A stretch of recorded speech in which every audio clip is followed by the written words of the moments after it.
Because Jesus comes, lives a perfect sinless life, dies on the cross. He runs incidentally, I should say that many people want the message of Jesus to be the original flower child, where Jesus went around telling people to be nice. Well, telling people to be nice is hardly a crucifiable offense. That's not why he got into trouble with the authorities. He got in trouble with the authorities because of who he was and what he had come to do. And so they crucified him in public. He was not crucified in private. It was not done in a corner, as Paul says in the book of Acts. It was not done in a corner. Jesus was crucified in public. He was buried. He was buried for 3 days. He descended into Hades to gather up all his children who had looked forward to his coming. They were vindicated. They were rescued. They were not in torment. They were not hurting, but they were still longing. The Old Testament saints spent their lives longing for the Messiah, and after they were dead and in Abraham's bosom, they were still longing for him. Jesus died.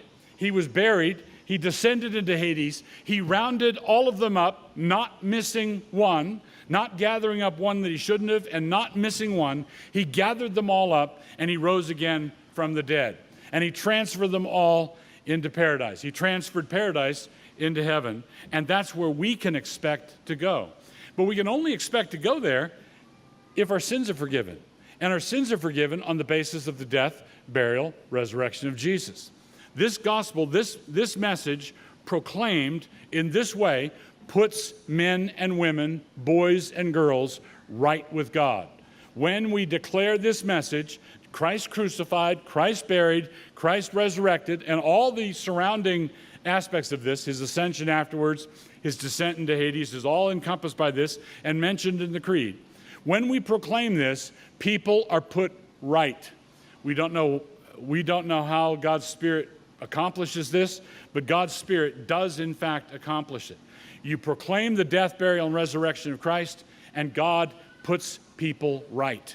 That's the power of the cross. It's the folly of preaching. It makes no sense to the worldly wise, but you are here 2,000 years after the resurrection of Jesus. You are here for that reason. That's why this all happens. That's why there's power in the cross. That's why there's power in this message, because Christ delivers us from our sins. Christ delivers us from the consequences of our sins, which would be everlasting death.